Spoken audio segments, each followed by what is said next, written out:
Hola, ¿qué tal? Muy buenos días. Muchísimas gracias a todos por su puntualidad.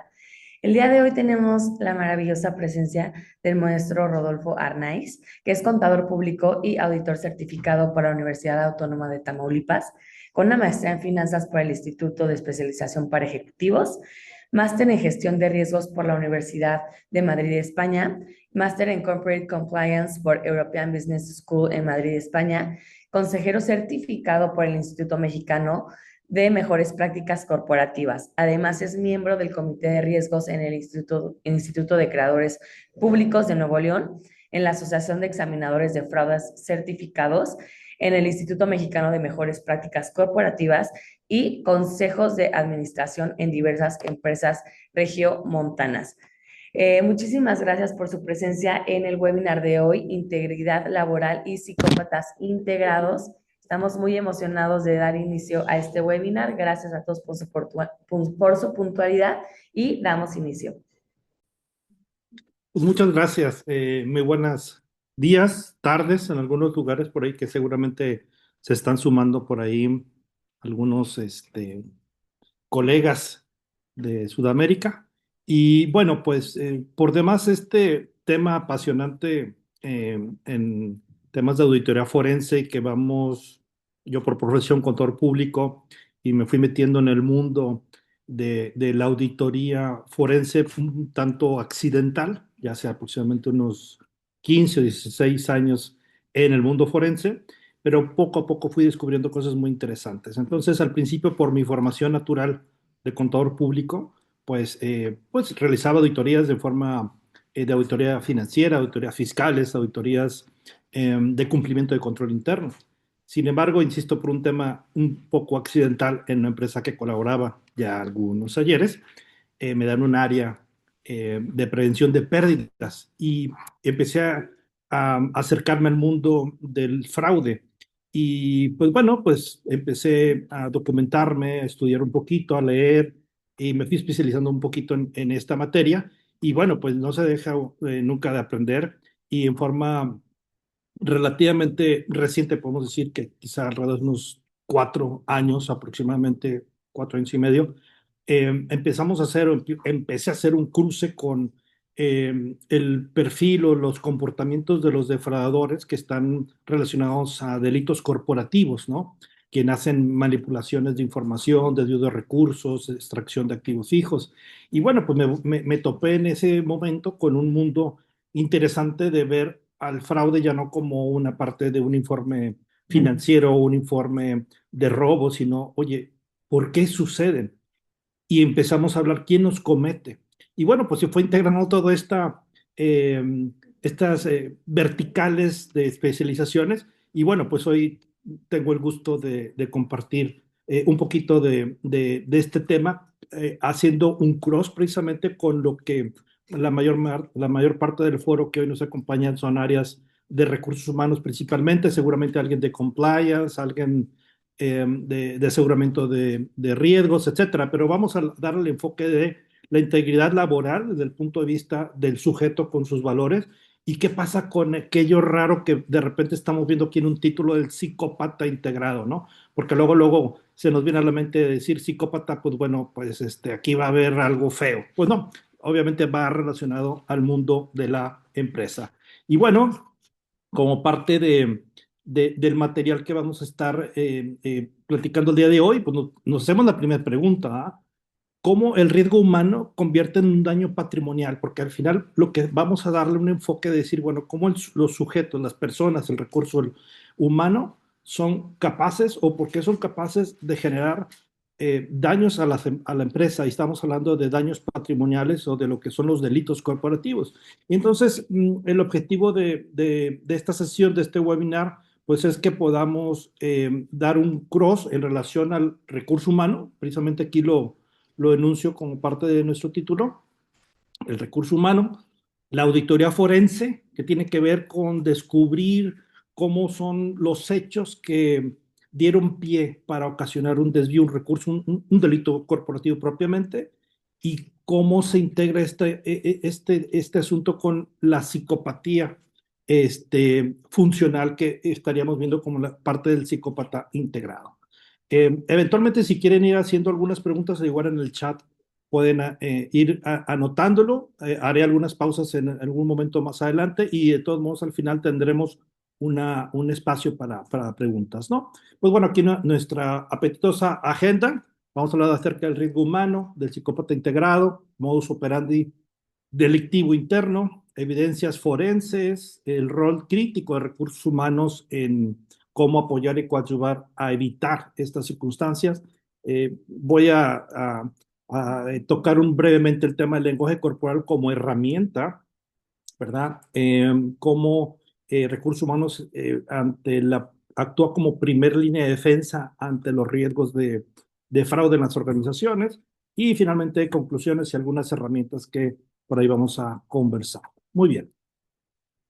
Pues en principio, lo importante es que los fraudes y los riesgos, el fraude se comete a través de las personas, ¿sí? Entonces, está involucrado propiamente uno de los principales recursos que dan funcionamiento y vida a los negocios, somos las personas.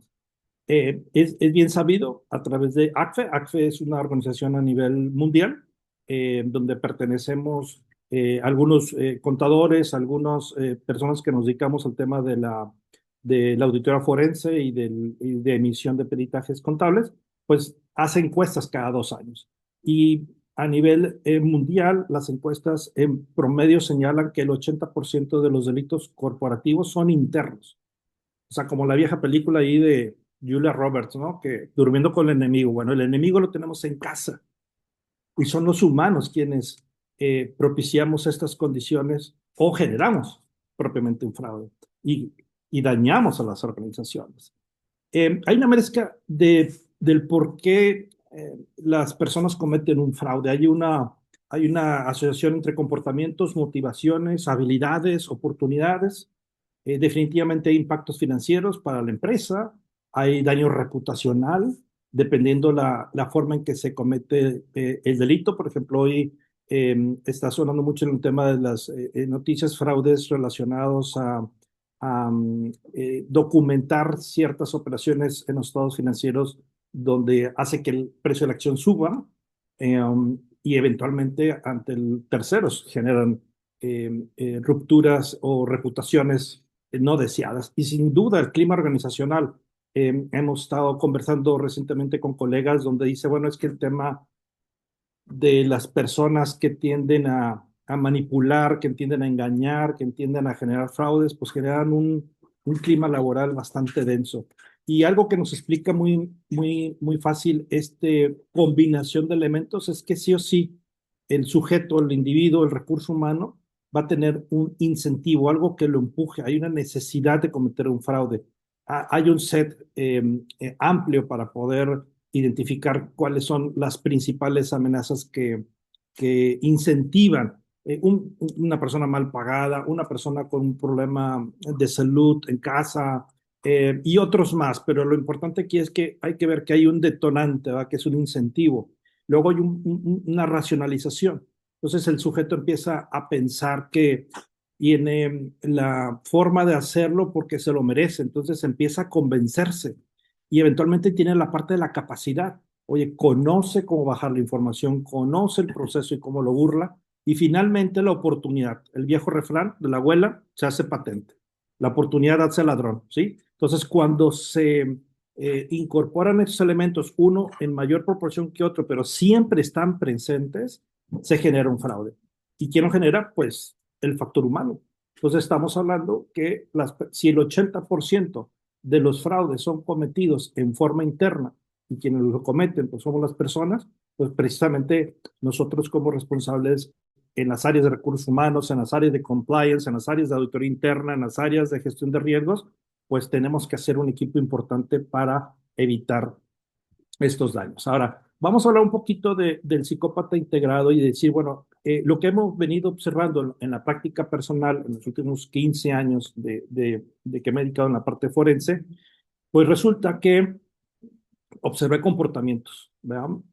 Posteriormente tuve la oportunidad de conocer a un gran colega, un psicólogo forense, y empezamos a cruzar información de lo que yo veía con el tema del triángulo del fraude que evolucionó al diamante, el que acabamos de ver hace un momento, y posteriormente información acerca de rasgos de personas que, que yo observaba cómo se comportaban a la hora de hacer confrontas forenses, y ahorita me voy a explicar un poquito más llegando a ese slide, de tal suerte que empecé a aprender que había rasgos establecidos de las personas desde el punto de vista psicológico y que estaban marcadas a través de un patrón y se denominaba que esos patrones identificados coincidían con psicópatas de crímenes violentos. Eh, y por eso es bien importante hacer la diferenciación. Si tenemos a un psicópata dentro de la empresa y se denomina integrado y no propiamente va a cometer un crimen violento, más bien está asociado a lo que son los delitos corporativos. Pero exactamente igual, una persona que comete un delito violento tiene rasgos, como decir, es egocéntrico, es mentiroso, eh, tiene posibilidad y facilidad de poderse reunir en sociedad y es muy empático, entre comillas, porque finge. Entonces el lenguaje corporal ahí lo vamos a unir. Y los rasgos que les platico lo empezamos a ver en delincuentes de cuello blanco. Entonces empezamos a hacer esos cruces de información y lo que estamos viendo aquí es de que dentro de nuestras organizaciones tenemos personas potencialmente con rasgos, más bien, tienen rasgos psicópatas y hay personas que en más de 2 o 3 rasgos de 14 que se han identificado, hay incidencias y ellos pueden estar cometiendo eventualmente un fraude. Entonces, insisto, no hablamos de crímenes violentos cuando hablamos del psicópata integrado. Se trata de propiamente sujetos, individuos que funcionan, socialmente se adaptan eh, y son altamente encantadores, manipuladores. Eh, Ciertos rasgos psicópatas los tiene, por ejemplo, un narcisista. Un narcisista es manipulador, tiende a querer ser encantador, pero tiene otras diferencias en contra del psicópata y al sociópata. En un par de slides lo voy a mencionar. Y bueno, de las características claves es de que un psicópata es funcional, rinde bien, encaja socialmente hablando, cosa que el sociópata no. Es encantador superficialmente, genera buena impresión en forma inmediata. O sea, no es, tiene un control emocional extremo, tiene que controlar todo, no, nada se puede mover si él o ella no están presentes o no están bajo la autoridad que de ellos emanan. Hay una empatía cognitiva, entienden emociones, pero no las sienten. Esas personas, por el rasgo de ser mentirosos y a su vez generar un encanto superficial, combinan con la parte de la empatía cognitiva, pero realmente ellos no están sintiendo esas habilidades, ¿no? Agenda oculta, sin duda alguna, tienen acá en oscurito sus prioridades y sus necesidades, tienen la capacidad de manipular sin remordimiento, o sea, generar escenarios, hacer caer a las personas en ciertas actividades para que realicen a su antojo ciertas acciones, ¿no?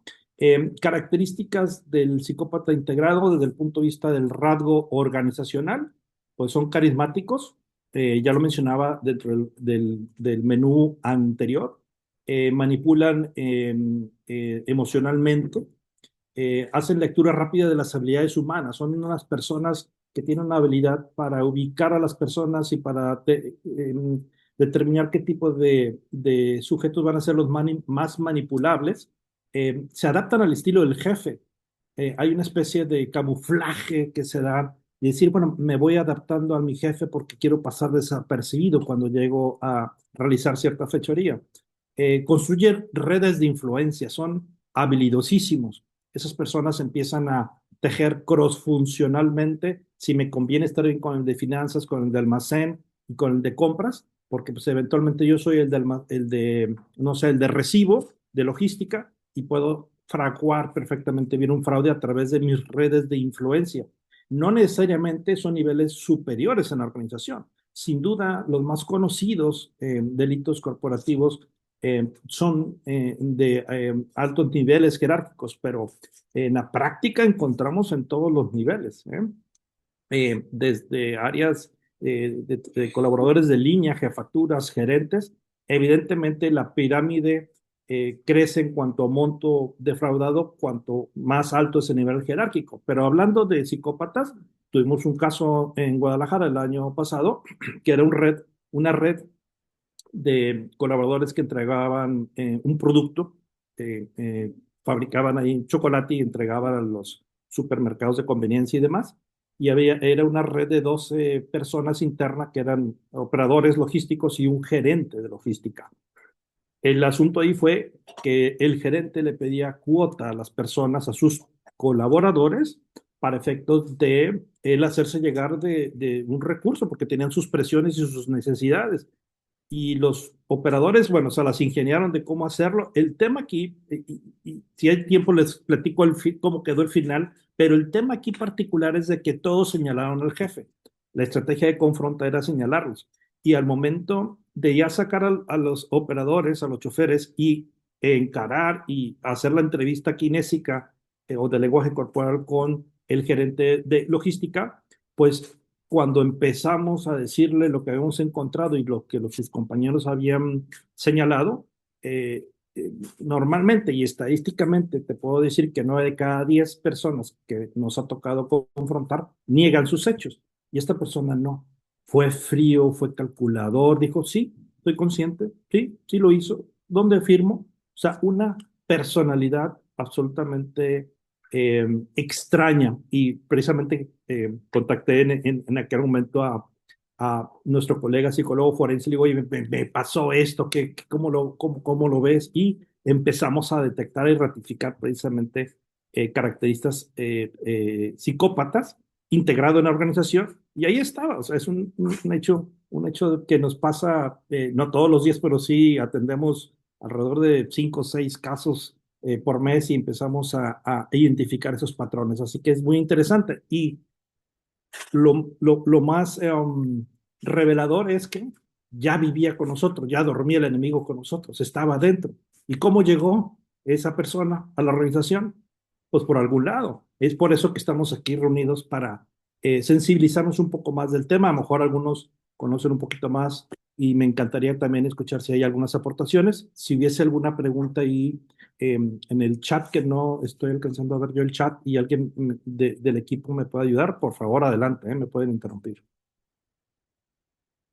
Muy bien. ¿Por qué son peligrosos? Porque identifican fallas de control en segundos, ¿no? En días, no en meses. ¿Qué es eso de las fallas de control? Imagínate por un instante. Pero no nos imaginemos, les platico un hecho real. El día de ayer estaba en Saltillo, en una empresa que es una empresa que hace maquiladoras y piezas para la BMW, y encontramos una situación en la cual vimos cómo encajaban ciertas actividades y ciertos roles en su sistema. Y parte del análisis que se realiza en forma forense, pues encontramos ciertas debilidades en sus áreas de control. Y al momento de hacer los mapeos y los análisis de las vulnerabilidades, veíamos que hacían falta ciertos tipos de controles, ¿no? Entonces, cuando encontramos ese tipo de situaciones, vemos que hay vulnerabilidades en los sistemas de control. Otro ejemplo, por ejemplo, nos pasó aquí en Monterrey, en el área conurbada, una empresa dedicada a lo que es las maquilas para la empresa esta de los climas Carrier. Igual empezamos a observar cómo llegaban sus productos a través del proveedor en cajas y literalmente hacían el pesaje de la caja y en base al peso del producto de la lámina, pues se pagaba. Pues resulta que el control de la verificación de la pesa o de la báscula, pues no estaba ejecutándose en forma ordinaria, de acuerdo a los controles. Y es ahí donde una persona que empieza a observar fallas de control, pues pudiesen eventualmente poder generar algunas oportunidades de generación de fraudes, ¿no? Cuando, em, cuando hablamos de que son peligrosos, lo primero que hace un defraudador, en principio, es este primer escalón, que es hay un acercamiento a las áreas, a las personas. Después que están ahí, el siguiente paso es poder manipular a las personas. Se acercan, manipulan y después empiezan a hacer pruebas piloto. Nos ha tocado ver, tuvimos un caso hace como 3 años que está todavía en los tribunales, pero ya se va a resolver ahorita durante el mes de diciembre, una tesorera donde se transfería directamente a la cuenta de la empresa a su cuenta personal y luego regresaba el dinero. Así empezó por los primeros 3, 4 semanas y después se transfería 100,000, vamos a poner en dólares, $5,000 y se regresaba a $4,500. Y así empezaba a jugar con los recursos, de tal suerte que esas fueron sus primeras pruebas piloto. Y ya después, pasando 6, 8 meses, totalmente se descaró, ¿verdad? Quiere decir, se abrió y empezó a hacer el escalamiento, ¿verdad? Empezó a escalar y empezar a generar una cantidad importante de desvíos a través de ese modus operandi. Y bueno, después lo que quiso fue tratar de ocultar. Entonces, este es ahora sí que el camino que sigue un defraudador en relación a los desvíos de recursos o manipulaciones o lo que tiene que ver particularmente con colisiones internas y corruptelas, ¿no? Por eso es que son peligrosos, porque eventualmente van a generar algún daño. Adicionalmente, estamos en mi materia, que es la parte de delitos corporativos. Sin embargo, hay un abanico amplio que presenta también rasgos de un psicópata integrado que tiene que ver con acosos laborales, acosos sexuales, y eventualmente es importante tener identificados. Hoy, que esas no son mis especialidades, pero sí tengo colegas que eventualmente están analizando esos casos. Ya tenemos aquí en México cerca de unos 3, 4 casos de directivos de grandes empresas internacionales que han sido aquí ubicados como personas que han generado acosos laborales y uno de ellos acoso sexual. Y fue afortunadamente exitoso la intervención. No fue de nosotros, de nuestra firma, pero sí colegas cercanos. Pero entonces es por ello que es importante detectarlos con oportunidad, ¿sí? Debe de haber supervisión en relación a las personas, en este caso, que saben detectar supervisores débiles o que son influenciables, pues ahí atacan, ¿no? Generar versiones para formar totalmente lógicas, lo que son, se muestran indispensables muchas veces, es decir, es que yo soy el único que lo puede hacer, no me voy de vacaciones porque sin mí, ¿quién lo hace, no? La mayoría de sus delitos no parecen delitos, sino errores justificables. Ah, es que aquí pues, el tipo de cambio lo redondeé, no, es que aquí, etcétera, ¿no? Entonces, al final, lo importante es que él queda bien porque sabe manipular, sabe influenciar, es carismático, entonces todo va abonando, ¿no? Eh, Ahora sí, vamos a ver una diferencia del psicópata, sociópata y narcisista, ¿no? Hablar del psicópata integrado es una persona que es, ya decíamos, fría, calculadora, encantador, funcional, o sea, funciona en la sociedad, se adapta y es sumamente estratégico. En cambio, el sociópata es impulsivo, es menos funcional, es más retraído, ¿ah? Tiene mayor desorden en sus conductas. Y si nos vamos al narcisista, pues toma ciertos rasgos del psicópata, pero lo que busca principalmente el narcisista es la admiración, ¿sí? Es el ser el centro de la atención y no necesariamente va encaminado a generar un delito. Si eventualmente, si ustedes han observado o han conocido personas que eventualmente pueden tener ese tipo de rasgos narcisistas, pues no necesaria, más bien, es porque también tienen esos rasgos de los psicópatas. Insisto, no siempre acabará en un delito violento, hablando del psicópata integrado, pero el narcisista lo que busca principalmente es el centro de la atención, la admiración, y hablando del narcisista dentro de la empresa, normalmente no comete delitos. ¿Cómo operan los delitos corporativos? Pues ya mencionábamos que cómo es que se acercan, manipulan, hacen pruebas pilotos, lo escalan y finalmente lo ocultan. Áreas de mayor vulnerabilidades, áreas de compras, finanzas, logísticas, operaciones, son las más vulnerables en las empresas a nivel mundial. Hacen pruebas pequeñas de desviaciones, como ya lo mencionaba, y si los llegan a descubrir, pues hay malos entendidos. Construyen coartadas perfectas, manipulan indicadores. Muchas veces las empresas impulsando su sistema de trabajo para medir rendimientos, pues eventualmente hay redes, recuerden que platicábamos que empiezan a generar sus redes por ahí dentro de la empresa, pues tuvimos un caso, fue el año pasado, noviembre del año pasado, una empresa inmobiliaria en San Pedro tenía la chica de caja, recibía pagos a cuenta de los departamentos o casas o locales comerciales, porque es desarrollos horizontales, verticales y usos mixtos. Y resulta que la persona de caja, el final del cuento es que hizo un desvío de recursos. Y para poder manipular caja recibía el dinero de los clientes en efectivo, emitían el recibo del recurso que depositaba el cliente en caja y a través del sistema hacían las simulaciones alterando el registro contable y el depósito propiamente.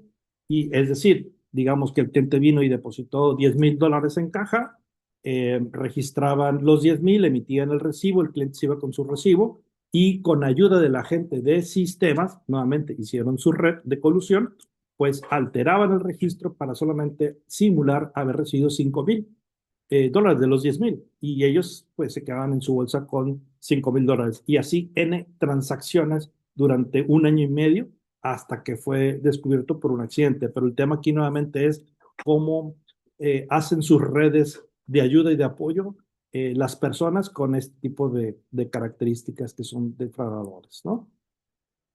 Evidencia típica que encontramos en las autorías forenses, pues pequeñas inconsistencias dentro de la información, la documentación, explicación demasiado perfecta cuando hay cuestionamientos, documentación alterada mínimamente, actividades fuera de horario y sin razón. Es bien importante cuando se están haciendo transacciones en los sistemas, los logs o quién se firmó en las plataformas, en qué horarios, en días inhábiles o no inhábiles. Esos son conductas que nos botan como forenses al momento de estar haciendo el cruce de las informaciones, ¿no? Temas de correos si no coinciden. Y bueno, hay un inventario amplio en evidencia típica, documentación falsificada, inclusive la electrónica. De hecho, estamos cerrando un caso donde una empresa que tiene proveedores en Israel hace sus envíos de pago a través de intermediario internacional, compra la divisa y el intermediario deposita. Y bueno, pues resultó que uno de los intermediarios simuló operaciones, siendo una SOFOM. En México las SOFOM son organizaciones pequeñas, micro, que no están 100% reguladas por las instituciones bancarias y bueno, así está hoy día con cierta regulación muy flexible.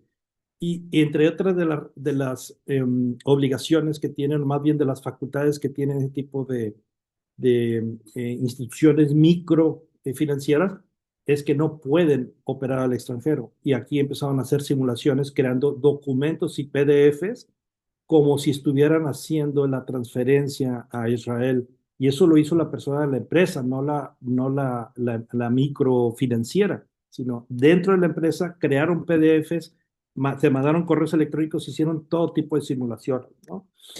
Eh, es lo que detectamos en las autoridades forenses. Utilizamos temas de trazabilidad de la información, las rutas del dinero y por dónde entra, por dónde sale.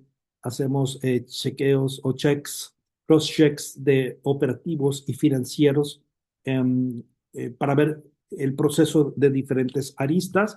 Y bueno, sin entrar mucho más a detalle de cómo se detecta el fraude, pero sí con mucho gusto aquí el material va a estar disponible para ustedes. Lo que hacemos como forense es que tenemos indicios o algunas informaciones a través de los canales de denuncia anónima probablemente de que hay la posibilidad de que algo esté sucediendo, un fraude, algún desvío de recursos. Eh, Después, como forenses, lo que hacemos es generar hipótesis pensando cómo pudieron haber hecho el fraude y generamos una serie de escenarios, le denominamos escenarios perversos porque tenemos que pensar como no propiamente como psicópata, pero sí como un defraudador, ¿no? En donde esas hipótesis se generan líneas de investigación, decir, bueno, pues sí, aquí lo hizo utilizando el sistema, vamos a poner una S, eso es una ruta, y luego, no, pues aquí lo hizo a través de, no sé, a través de papel, yo tengo una P de papel, bueno, yo tengo dos rutas como hipótesis, por decir, ¿no? Algo mucho más complejo, pero tengo dos rutas. Entonces, esas líneas de investigación lo que tienen que hacer es ir a recabar evidencias. ¿Ah? Ya una vez que tenga yo las evidencias, definimos si se confirma o no la hipótesis y ya hacemos una estrategia de intervención. Dependiendo del escenario, pues es como definimos si hacemos una confronta, demandamos directamente penalmente o tenemos una situación laboral que atender y que hay tiempos y movimientos para cada uno de ellos, o bien nos vamos directamente a una confronta interna que es a través de una entrevista forense. No sé si hasta aquí alguna pregunta que ande por ahí en el chat o alguien que quiera abrir su micrófono, si es posible.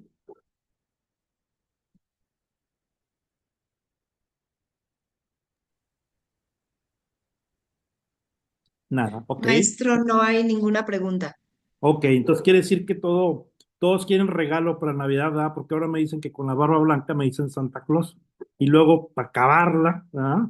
Rodolfo, el de la nariz roja. Pero bueno, pórtense bien, muchachos, si no, no va a haber regalos ahora en Navidad, ¿verdad? Bueno, seguimos con el siguiente slide.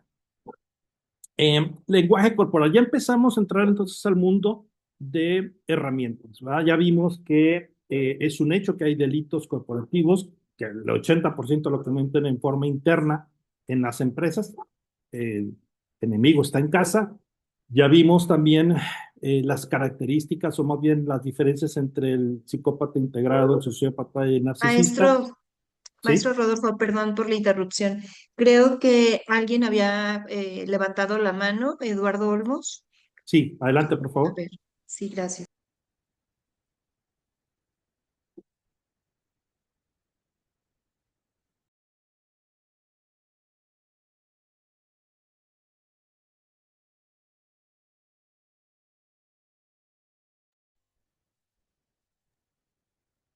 Ah, que no ¿No? está, ok, a ver, parece que el chat no está activo, por eso no mensajes. A ver, un segundo. Si gusta continuar, por favor, y ya Sí, ahorita lo realizamos. Gracias. sí. Claro, con gusto. Y si estará abierto sus micrófonos o tiene posibilidad de abrirlos, adelante. Sin mayor problema me pueden interrumpir. Estamos pasando entonces ya de lo que es la identificación de la existencia de estos tipos de sujetos con características particulares. Ya vimos sus perfilamientos en general. Lo que ahora vamos a ver es, oye, pues la contraparte, ¿no? O sea, ya vimos el lado oscuro, ahora vamos a ver el lado bueno, ¿no? ¿Cómo llama? Lado que la fuerza te acompañe, el lado claro, ¿no? De la moneda. Bueno, vamos a hablar acerca del lenguaje corporal. El lenguaje corporal, muy probablemente algunos de ustedes lo han escuchado, también denominado como realizar entrevistas kinésicas que tienen que ver con la interpretación de movimientos gestuales. Algunos son muy evidentes, las manos, los ojos, etcétera. Sin embargo, el objetivo de leer el lenguaje corporal es poder interpretar lo que son las microexpresiones que en un quinto de segundo se generan, ¿no? Hay algunas que son muy evidentes. El lenguaje corporal no es para identificar una mentira per se, es, oye, ¿por qué miente, no? Y al final lo que detectamos son emociones, desde miedo, ¿verdad? Ira, tristezas, alegrías, ascos, sorpresas, y por mencionar las principales, ¿no? Todos sabemos que cuando sonreímos y las comisuras de los labios se va hacia arriba, estamos contentos. Sin embargo, también hay sonrisas falsas. Una sonrisa correcta o genuina es levanta comisuras de los labios, pómulos se inflaman y nos salen las patitas de gallo. No importa que tengas 80 años o que tengas 15 años, se dibujan las patitas de gallo, ¿no? Entonces, esas son risas genuinas. Cuando nada más hay comisuras hacia arriba, es una risa falsa. Oye, es que me está mintiendo, está riendo falso. Me está expresando algo, una emoción evidentemente falsa, pero ¿por qué? Al final el lenguaje corporal no tiene la finalidad de identificar una mentira. Claro, identificamos que nos pueden mentir a través de ciertos micro gestos y que son más de 1000 que se conectan. Por ejemplo, si me rasco la cabeza y muevo el hombro y tengo mi pie hacia el lado derecho, significa algo.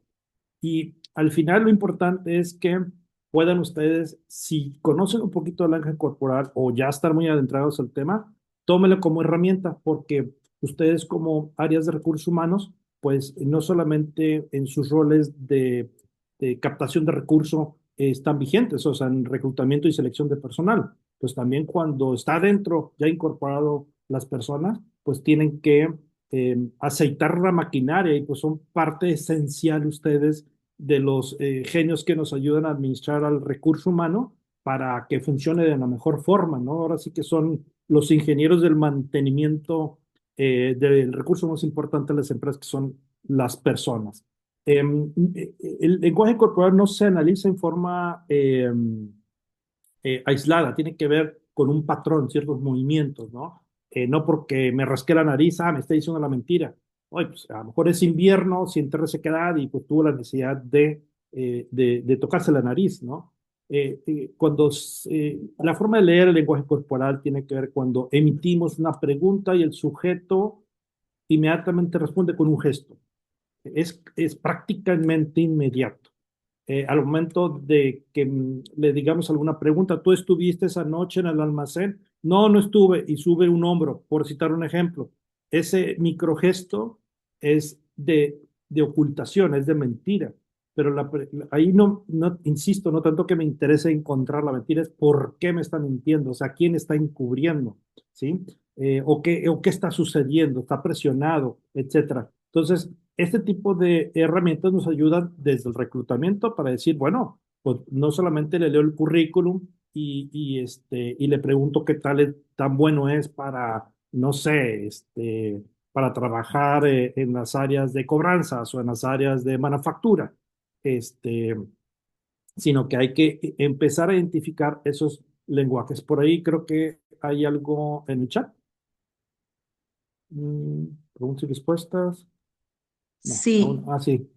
sí hay una. Claudia Ujú. García, ¿nos podría Sí, recomendar algún libro o literatura relacionado al lenguaje corporal, por favor? sí, hay uno muy bueno. Es El cuerpo habla.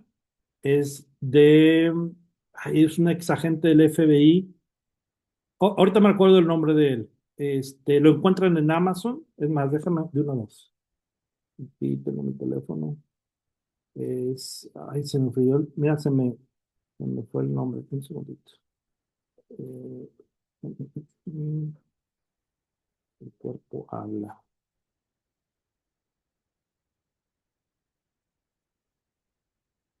Joe Navarro. Joe Navarro, es altamente recomendado. Hay otro, propiamente Paul Ekman, es el padre del lenguaje corporal. Él hizo viajes a nivel mundial y empezó a analizar todo tipo de personas, desde tribus, personas en la urbe, etcétera, y empezó a observar de oriente a poniente, de norte a sur, que todos los humanos traemos una carga genética que hacemos exactamente los mismos gestos, así que es un lenguaje universal. Eichmann es el precursor del tema de la interpretación del lenguaje corporal. Y hablando de acá más aterrizado, podemos ver el libro de El cuerpo habla de Joe Navarro. Viene en español y vienen con unas gráficas muy interesantes de los movimientos de los pies, las manos, etcétera. Y está muy, muy didáctico y está accesible, no sé, alrededor de unos 14 o $15, más o menos. Muy bien, siguiendo con el tema del lenguaje no verbal, gestos y entrevistas. Aquí igual en el material con mucho gusto les vamos a compartir y dejar a su disposición. Por ejemplo, en una entrevista forense o que ustedes están haciendo una entrevista a algún puesto al gerente, próximo gerente de compras, ¿no? Si ustedes observan que cierra los labios, se los aprieta, dice, ¿cómo se ve? Se ven labios apretados, sostiene un silencio momentáneo el momento que tú haces una pregunta incómoda, una pregunta de control. ¿Cómo, ¿Qué significa ese silencio? Que está reteniendo información. Cuando hacemos ciertas preguntas y no queremos soltarlas literalmente, nuestro cuerpo, ahora sí como dice Joe, nuestro cuerpo habla, apretamos los labios o inclusive nos llevamos así como que la mano a la boca, como que no quiero que salga la información. Ese es un típico caso cuando las personas nos están reteniendo cierta información. El parpadeo lento. ¿Cómo se ve? Pues menos parpadeo, un ritmo suave. ¿Y qué significa? Que está calculando, no es de que está nervioso, o sea, está calculando la situación, la atmósfera, probablemente va a dramatizarnos algo. Entonces, si empiezas a combinar parpadeo, cierre de labios, ya vas leyendo más a la persona. Por ejemplo, una sonrisa inapropiada, ¿va? Ese ya le di el ejemplo. Boca sonriente, sí, pero los ojos no se les hace la patita de gallo.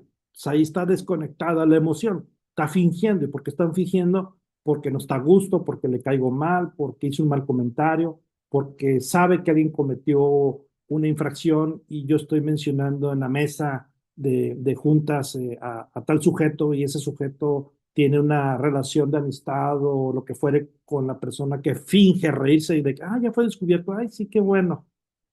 Ahí vas conectando el contexto, ¿no? Por ahí creo que hay alguna pregunta. Eh, Continúa inhabilitado el chat, menciona. Bueno, nos acaban de hacer ya una pregunta. No sé si me puede ayudar el equipo. Entiendo que ya está habilitado el chat. Siguiente, por ejemplo, la disociación momentánea. La mirada se pierde, eh, de repente regresa y da una respuesta perfecta. Hay claramente una construcción de narrativa. Incluso hay ciertos ejercicios que hacemos con las personas a entrevistar, donde le pedimos que nos relate cómo estuvo su día desde la mañana hasta la noche, de algún día en particular. Luego le platicamos que no nos haga de reversa y normalmente al narrar en forma a la inversa, van a olvidar porque estuvieron creando de su hemisferio derecho del cerebro la fantasía y esas no se retienen, las mentiras no se retienen, entonces claramente cuando te mienten y empiezan a crear imaginariamente lo que sucedió, empiezan a tener esa mirada un poquito perdida. Ojo, ¿eh? No hay que combinarlo porque de repente, es que miró para el lado derecho significa esto, miró para el lado izquierdo significa esto otro.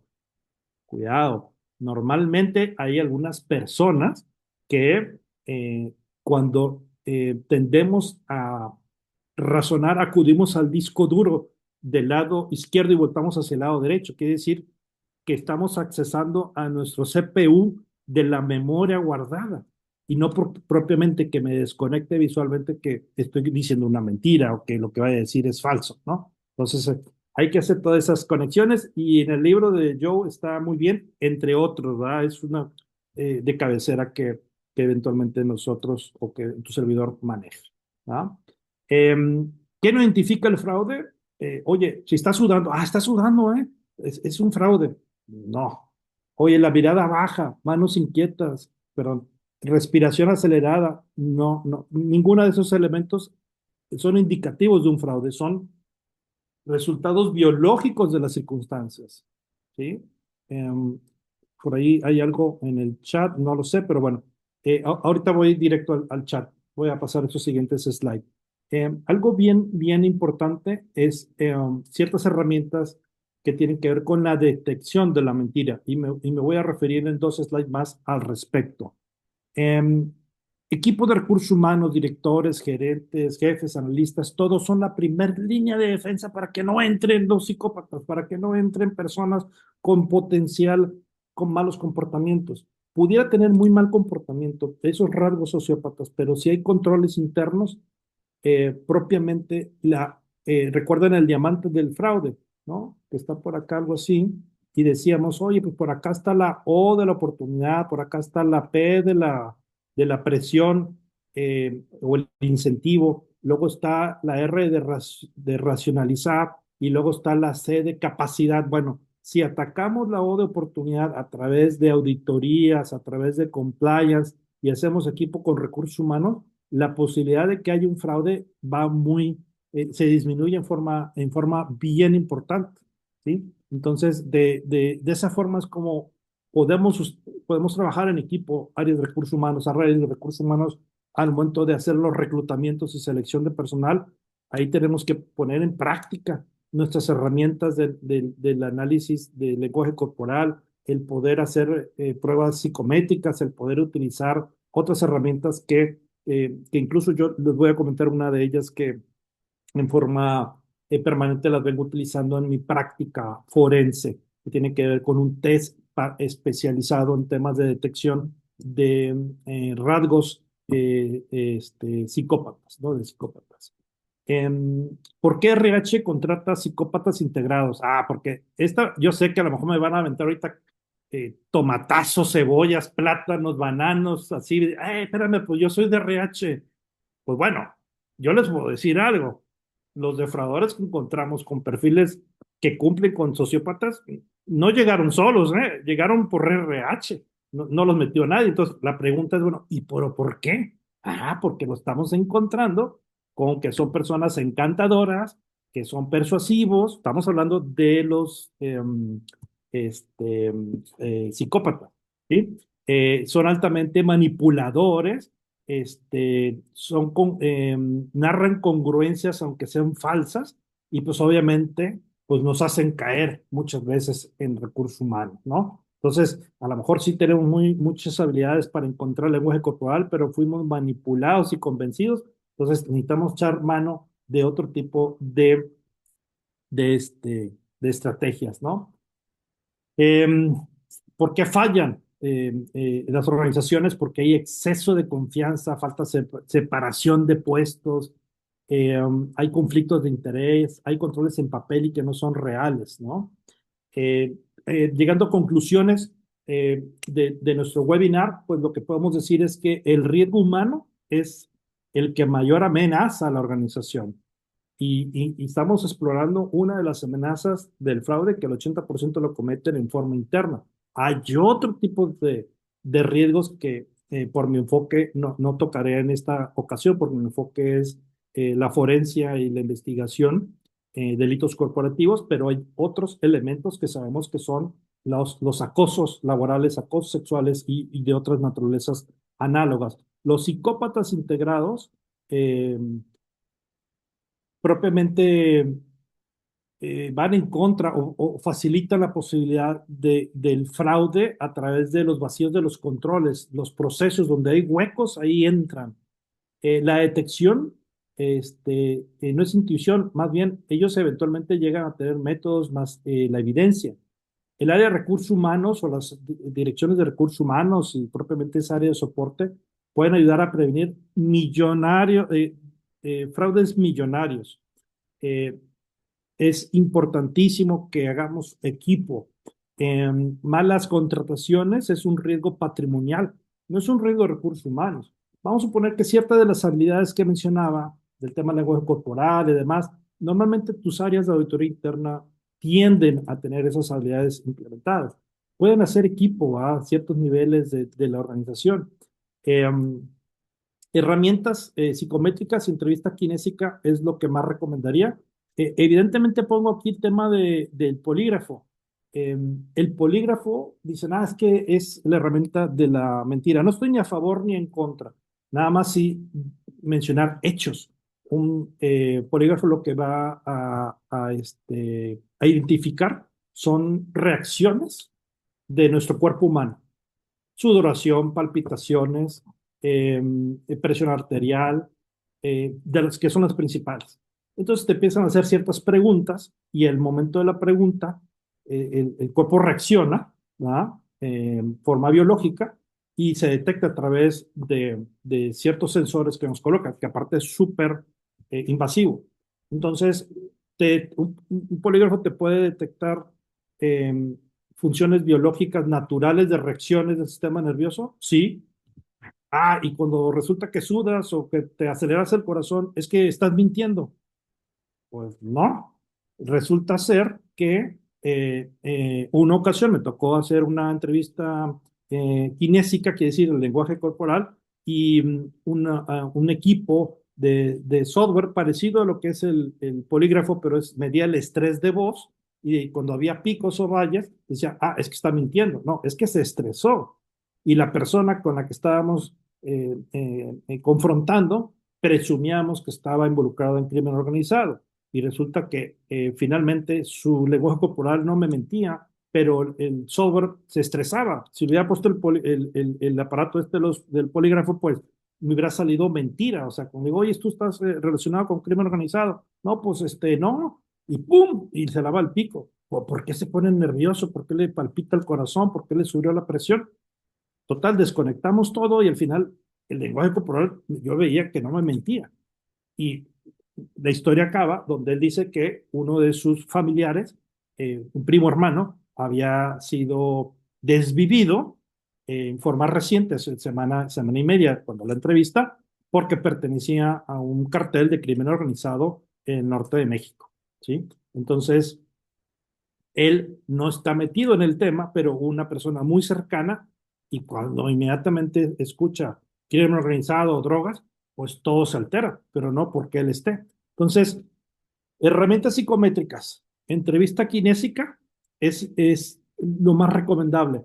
Últimamente lo hemos venido, en nuestro caso, aplicando para nuestras investigaciones forenses, lo que tiene que ver con pruebas psicométricas que nos ayudan propiamente a detectar patrones y rasgos psicópatas, tanto para personas que ya estén o para personas que eventualmente van a entrar. Normalmente nosotros, ahora sí que como el dentista, la muela se picó, pues hay que empastarla y curarla. Pues vamos a las empresas y lo que ayudamos es a identificar a los posibles pillos, a los delincuentes de cuello blanco.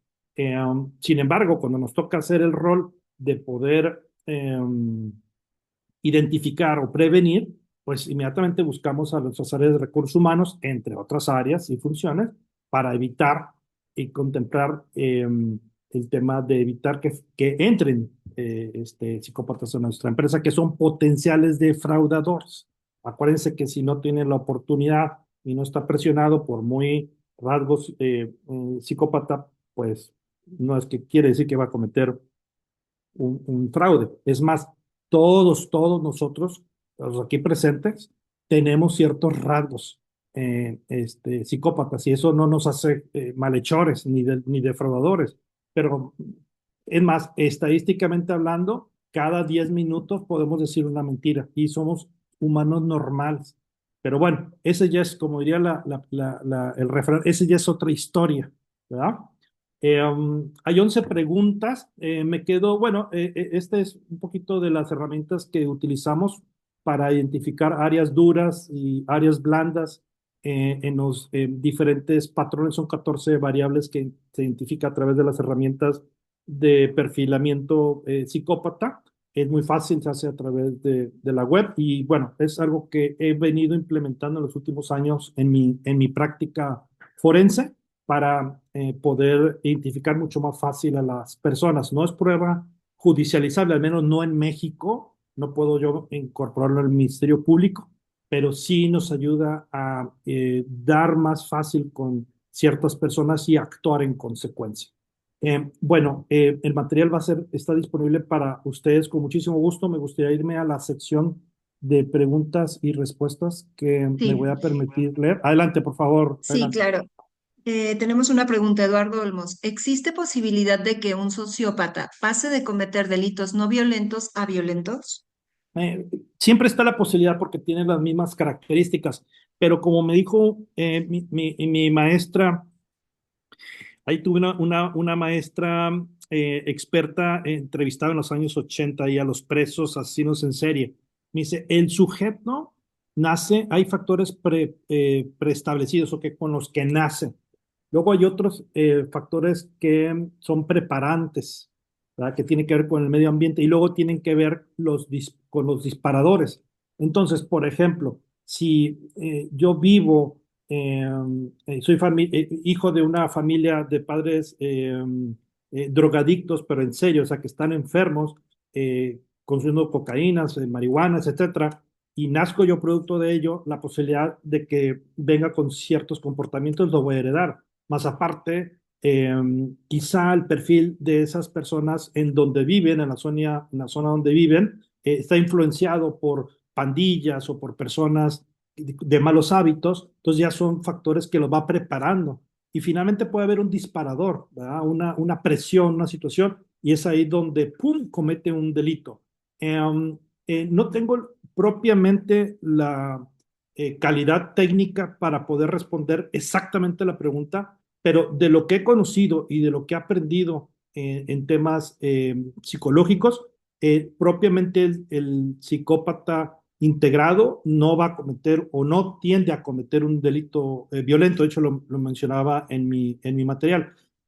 Sin embargo, si en el panel existe o está presente por aquí alguno, Raúl Tamés, que creo que por ahí nos está acompañando y me puede ayudar, él es psicólogo forense y me puede ayudar a redondear esta respuesta, no sé si está todavía en el panel, porque él sí es experto psicólogo forense.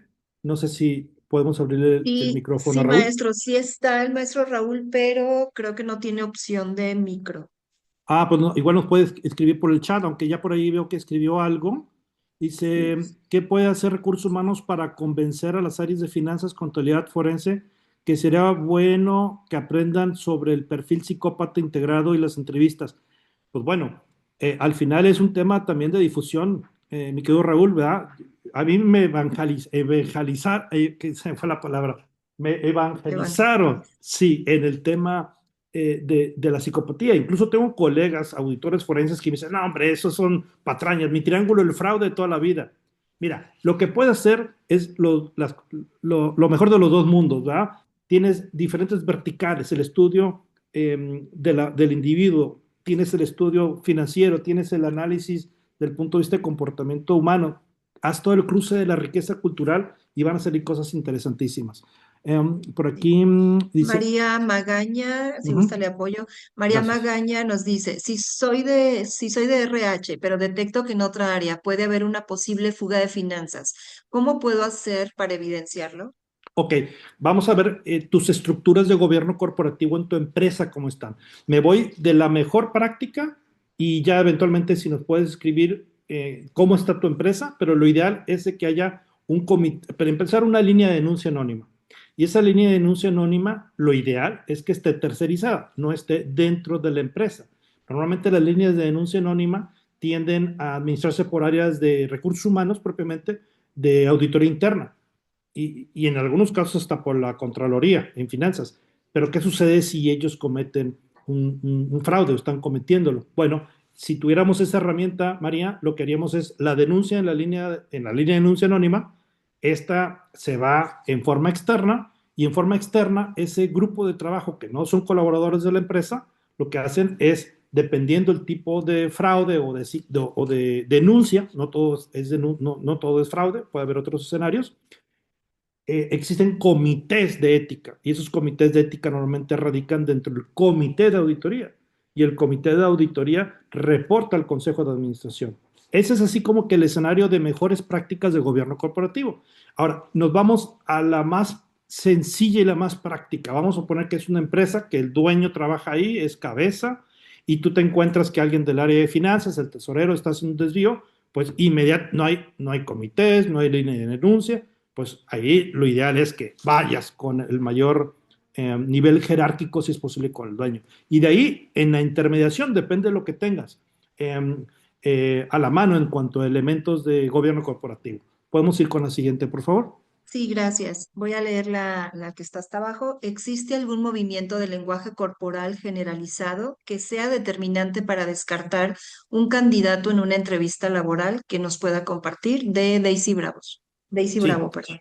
un solo movimiento de lenguaje corporal no es indicativo. Siempre hay que dar al menos dos o tres elementos adicionales para que te confirme. Entonces tú estás diseñando tus preguntas y el típico, a ver, vamos a hablar acerca de la mentira, ¿verdad? Oye, y tú estás contratando a una persona para la dirección de operaciones, ¿no?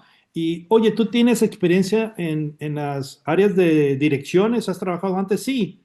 Y se rasca la nariz. Primer síntoma, primer lenguaje corporal, porque hay ciertos elementos químicos que al decir la mentira no, se concentran en la nariz y por eso nos pica. O sea, no es nada más así que, ay, ¿por qué la mano en la nariz? Es por eso, hay unas reacciones químicas.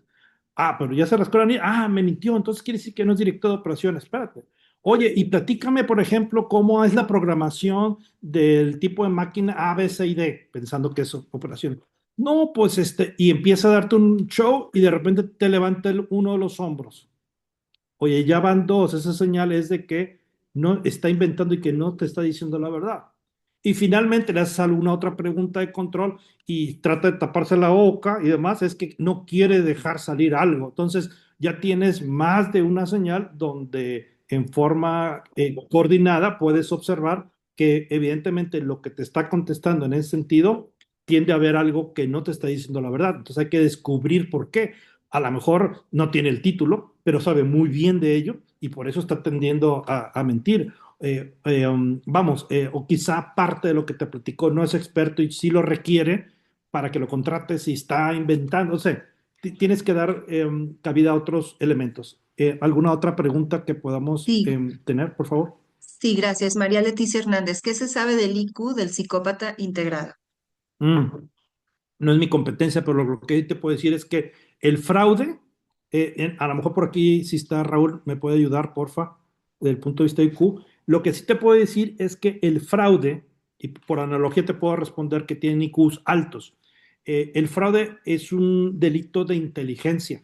Digo, hay algunos muy básicos, ¿va? Pero cuando hablamos, imagínate, hoy ya conocemos el tema de la pirámide de Ponzi, ¿no? De que invitas a inversionistas y van generando pagos de intereses muy altos hasta que se te acaba la vuelta y te descubren, ¿no? Pero esa forma de fraguarlo hace 40, 50 años, cuando se generó la pirámide de Ponzi, es algo muy elaborado. Entonces, si yo me volteo como auditor forense y veo la forma en que hacen un fraude, lo hacen bastante complejo. Entonces, para hacerlo complejo, pues requieren mente, requieren buen IQ. Y resulta que aparte los sesgos o están los perfiles de un psicópata. En conclusión, sin ser experto en la materia que me compete, pero por lógica me lleva a que un defraudador que tiene rasgos psicópatas, pues es de IQ alto. Igual, si me puede alguien experto en esta materia corregirme o ahondar más, sería fantástico. Por aquí también ya Sí. comentó algo. Me dice, hay de todo como toda la gente, pero los inteligentes son los que tienen éxito a los fraudes. Ok, está secundando. Además evolucionan, aprenden y mejoran sus procesos y estudian mucho. Ok, tienen esas habilidades de poder estar. Esto que acabo de mencionar es de autoría del chat de Raúl Tamés, que es experto psicólogo forense. Muchas gracias por apoyarme, Raúl, en ello. ¿Alguna otra pregunta que Sí, la tengamos? última. Muchas gracias, maestro. Alejandra Topete. Entre narcisistas, psicópatas y sociópatas, ¿existe un patrón esperado de los puestos que ocupan en las empresas? ¿Qué prevalencia hay en puestos operativos? Bueno, mencionábamos ya ciertas características de sus personalidades dentro de la organización. Cuando hablamos acerca de comportamientos psicópatas dentro de la empresa, el ver qué esperamos en cada uno de sus puestos, pues ya veíamos, o sea, primero hay un acercamiento hay una manipulación, o sea, cuando quieren hacer alguna fechoría, hay una manipulación, luego hacen pequeñas pruebas, ¿verdad? Del fraude, después lo escalan. Entonces, ¿qué podemos ver en general? Bueno, desde el punto de vista psicópata ya vimos totalmente encantadores, manipuladores, mentirosos, egocéntricos, se brincan controles a como puedan. Hay áreas que por naturaleza normal tienen controles más flexibles. Las áreas de venta, pues tienen un poquito más permisibles ciertas cosas, pero auditadas. Pero entonces, cuando empiezas a observar esos comportamientos que acabo de mencionar, empiezan a ser zona gris. Pero, por ejemplo, esa persona que ya sospecha, aplícale una prueba psicométrica para identificar sus rasgos y aparte haz una entrevista kinésica. No te quedes así nada más con la duda. Otro dato adicional, como forense, ¿qué sucede cuando una persona está defraudando? Cambia hábitos, ¿verdad? Cambia hábitos de a dónde va a vacacionar, qué tipo de ropa, acaba de cambiar un vehículo, oye, tiene más de 3, 4 casas. Les voy a contar un secreto, que eso lo cuento poco, lo cuento muy poco. Las personas que tienen corazón grande, quiere decir que tienen más de una casa, ¿verdad? Ya sea más de un muchacho, más de una muchacha, 7 de cada 10 defraudadores tienen esa característica. No me pregunten cómo y por qué, pero la lógica es de que hay presión económica, ¿no? Entonces, ahora no quiere decir que los que sean de corazón grande, pues sean defraudadores, ¿verdad? Pero sí es algo importante, empieza a ver por el lado de la presión económica, pues para poder eventualmente hacerlo. Dice aquí qué prevalencia, hay puestos que psicometría se usan. Bueno, particularmente en temas de psicometrías, yo sugeriría que sí se acercaran con el equipo de aquí del evento, porque no soy experto en la parte de psicología de los test psicométricos. Lo que sí te puedo decir es que utilizamos en nuestra firma, primero lo validamos, hay un test que utilizamos para identificar rasgos y presencia psicópata en las personas. Y antes de usarlo y ponerlo a prueba, lo que hicimos es con casos ya confesos y ya ratificados con los sujetos, les aplicamos esas pruebas y salieron claramente marcadas. En otro momento hicimos las pruebas de identificación por sospecha. Llegamos con varios clientes y le dijimos, a ver, queremos hacer estas pruebas en tu empresa. ¿De quién sospechas de que se esté portando mal o que tenga estos rasgos? Ah, pues Juan y Pedro, pero fíjate que Malena y Lupe no.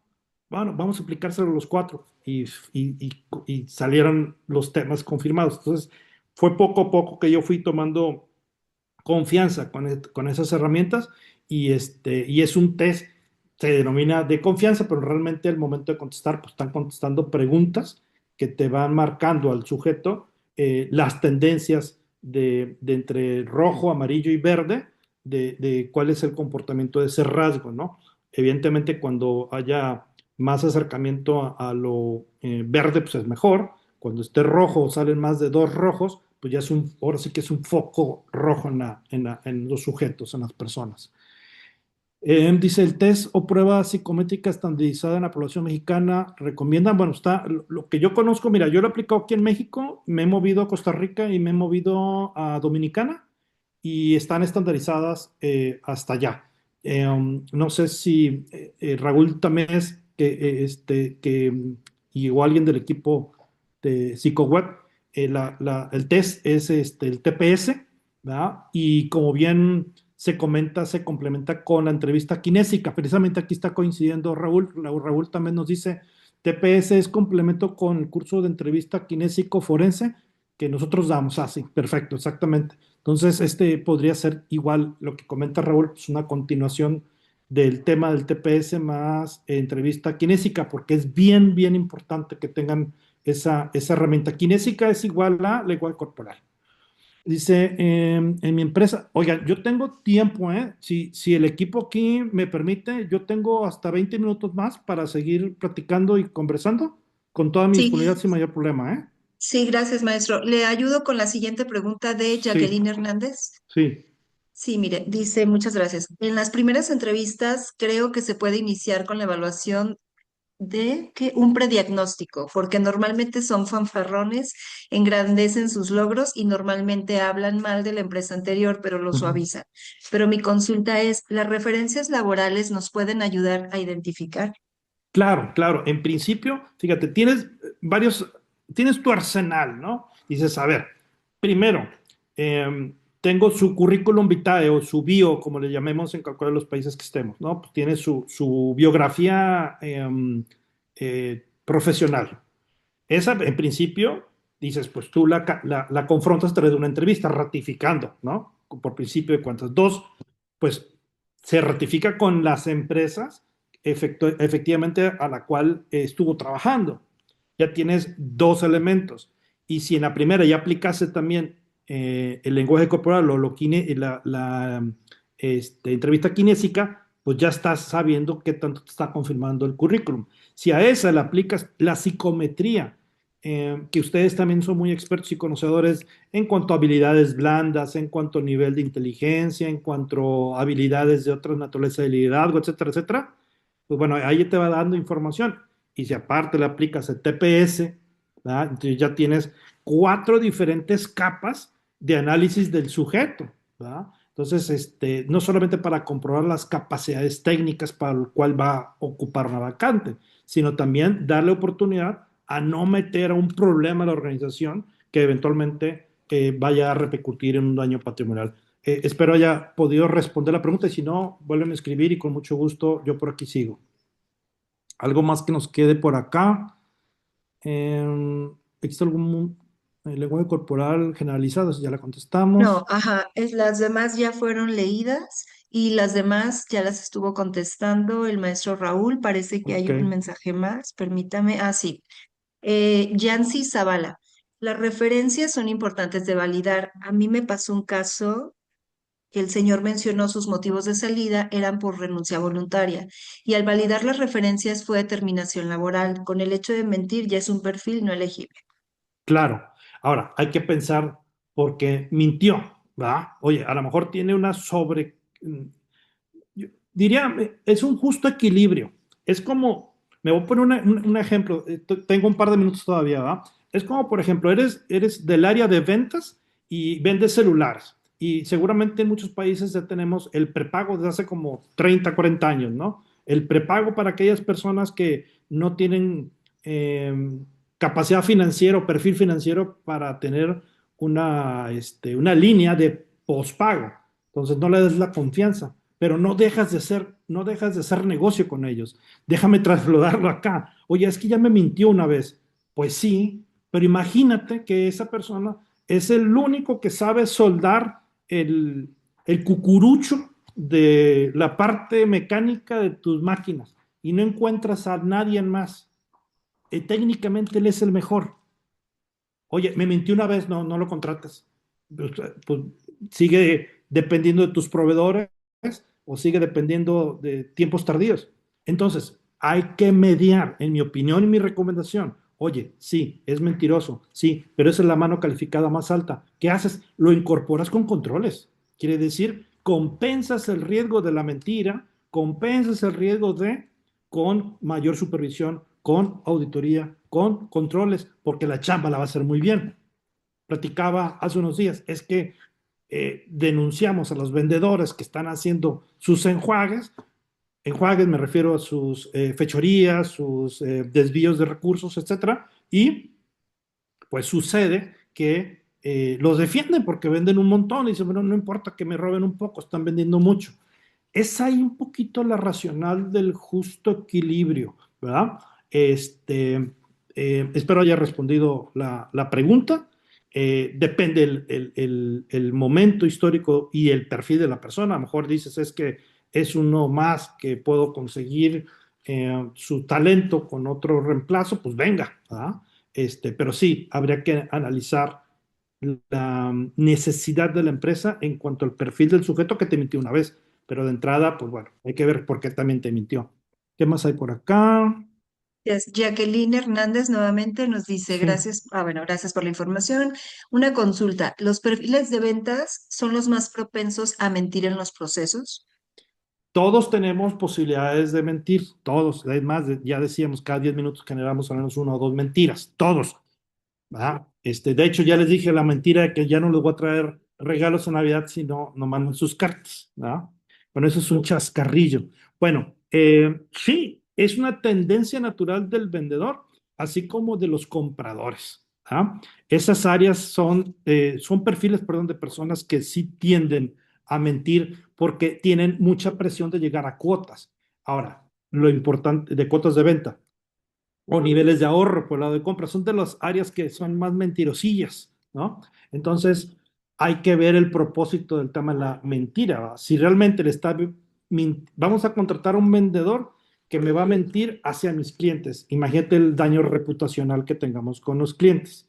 Entonces, la respuesta es sí, son personas que por sus perfiles, sus formaciones, las presiones, tienden a decir más mentiras, pero no propiamente son psicópatas, porque es un rasgo para poder calificar que exista un patrón y poder calificar como psicópata, pues tiene que tener varios rasgos, porque quizá nosotros mismos tengamos alguno. A lo mejor yo soy muy egocéntrico, pero no por eso soy psicópata. A lo mejor Raúl, permíteme ponerte ejemplo, pues es, no sé, muy mentiroso, pero no por eso es psicópata y no por eso vamos a generar un fraude. Tiene que existir eh, varios rasgos en un mismo sujeto para que haya un impulso a poder generar, en este caso, un fraude, ¿no? ¿Qué más preguntas por acá tenemos? Preguntan que si, bueno, que dónde va a estar la grabación y que si se va a compartir la presentación. Sí, la presentación con mucho gusto se les hace llegar a través de su contacto psicoweb, el área comercial, pueden contactarlos y ellos les van a hacer el favor de enviarla y la grabación nos informan que queda disponible a partir del siguiente lunes en nuestro canal de YouTube y en Spotify. Estamos como psicoweb Plus. Y pues lo demás Perfecto. son muchísimos agradecimientos.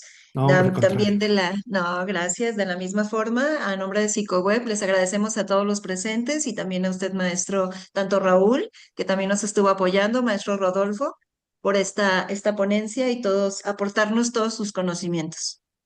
Al contrario, pues muchísimas gracias a todos, que estén muy bien, pasen feliz Navidad, yo creo que ya no nos vamos a ver. Bueno, no sé, a lo mejor me ven por la chimenea, ¿verdad, América? Sí. ¡Oh, oh, oh! Que estén muy bien, gusto saludarles. Bye. Feliz Navidad, dice Candy.